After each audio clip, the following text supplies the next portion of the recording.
5, 4, 3, 2, 1.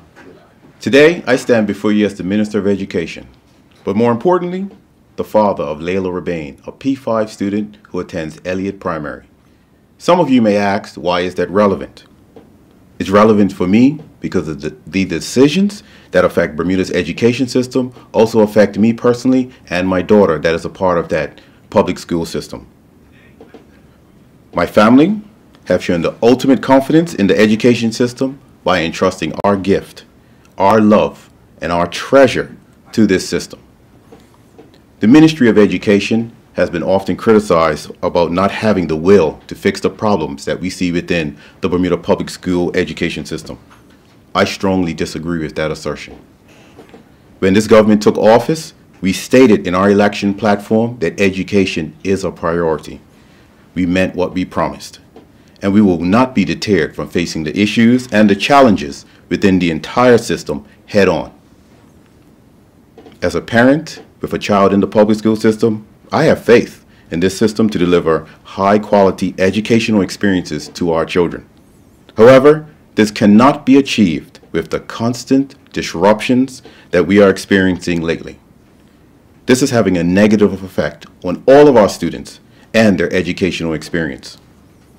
The ministry and its technical officers have been meeting and listening to everything that has been put forth to us by the BUT, and we wish to talk about the various challenges that have been brought to our attention by the union and discuss these solutions. Despite what I would call positive discussions, we are still faced with actions by the BUT and their members at an unsustainable rate. Last Thursday, the BUT forwarded us a list of 23 items of concerns based on a full membership meeting they held last Tuesday with their membership. On Monday of this week, we met with the BUT for just over 3 hours to address these very concerns. And what I looked at as a very positive meeting, we were able to identify that 8 of these concerns fall within the collective bargaining agreement, which is currently being negotiated with the BUT and the Bermuda government. Those are issues that we cannot address via this forum. For the rest of the list, some of the concerns have already been addressed or are in the process of being addressed. For those that remain, there are long-term solutions that were discussed being put in place, and we are committed to putting those long-term solutions in place.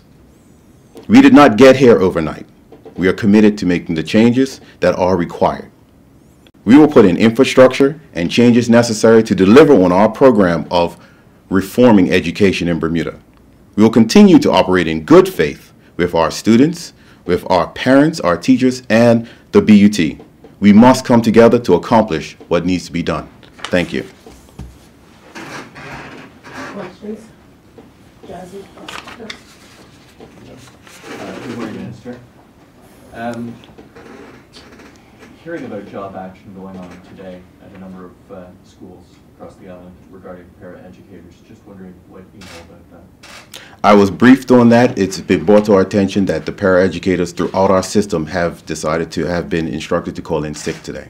I find this action completely unacceptable because paraeducators are an important portion of our teaching experiences. They are the ones that are in the classrooms with students that have particular special needs that need to be met, with our ASD teachers, with our ASD programs, and with our functional skills programs. Without paraeducators within the school system, we run the risk of putting our students at real risk. And at the end of the day, it's about our students. Switching, if I can, to something else a little bit different. There was another, government notice published yesterday, which read that Dr. Llewellyn Simmons had been appointed as Acting Commissioner of Education. I'm just wondering if you can speak a little bit to the circumstances surrounding that. The circumstances is Miss Kalmar Richards is on compassionate leave.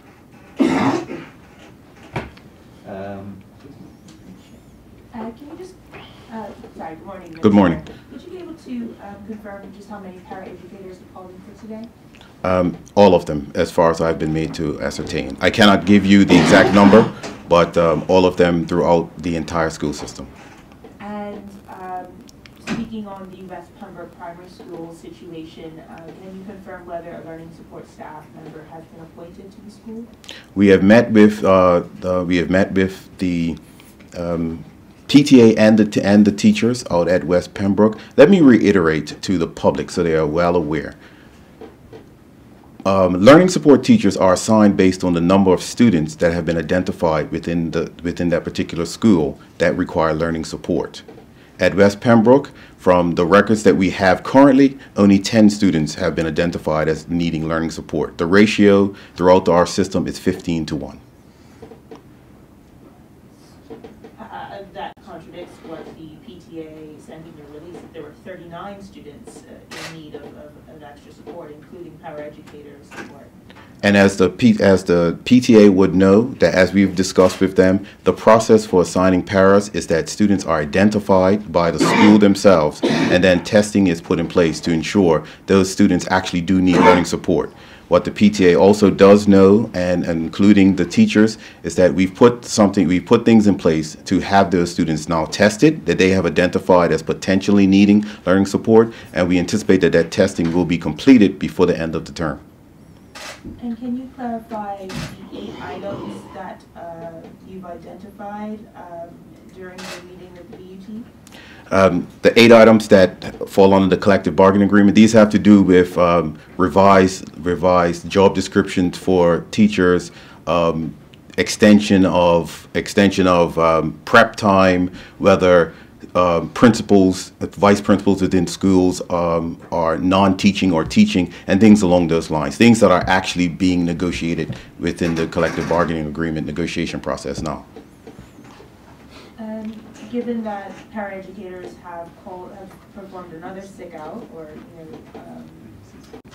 what sort of comfort can you give to them that something is being done to address their concerns? Obviously, it's not a very light subject to a light action to take to call in sick. Obviously, they're feeling very frustrated.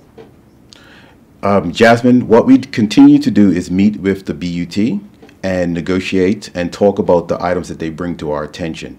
What needs to be understood by the public is that we are meeting with the BUT. I want to say we had 3 meetings in October, maybe 2 or 3 in November, and we've also had this meeting this past Monday. We are addressing the concerns as they are brought to us. We've reached out and asked them to be more proactive and let us know before things get to a critical state, and we'll continue to operate in good faith that we are looking to put things in place to address their concerns. Minister, what would you like the teachers to do at this present moment? As it sounds like you stated you're asking for calm or understanding on your behalf. What would you like them to do under the circumstances you're working with? I would like for the teachers to continuously remember that it's our students that are suffering whenever any sort of action is taking place. And I would like them to also understand that we are negotiating in good faith with their union to address the issues that have been brought to our attention. Last week you made a statement that we're certain the teachers took action on both sides of the collective bargaining agreement. What is the next course of action then, if they were looking to do anything other than what they've been doing? Well, Trevor, I fully expect the teachers to adhere to whatever is listed within the collective bargaining agreement, and if we continue to have action like this, which I stated in my presentation, which is unsustainable, we will have to talk about other means of how we can get to resolutions. And do you expect to see a resolution? As I stated also in my statement, some of these things are long term. All we can do is meet with the BUT at this point and express to them what we're doing to address the concerns that they've brought up. After we do that, it's up to the Bermuda Union of Teachers to relay those concerns and the things that we're doing to their body. Any other questions? Jasmine, one follow-up? Yeah.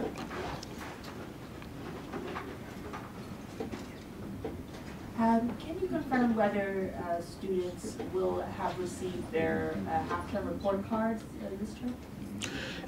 And that was part of a previous release that we talked about and a press conference, that some of the angst that we're having has to do with the standard-based grading and the implementation of it, and it was already announced that we would forego the midterm grades per se, but we would have the teacher-parent conferences in which the teachers will update the parents on how well their students were doing or what progress the students were making. Sorry, to follow up on that. So when can parents then expect to see the first report cards for their children?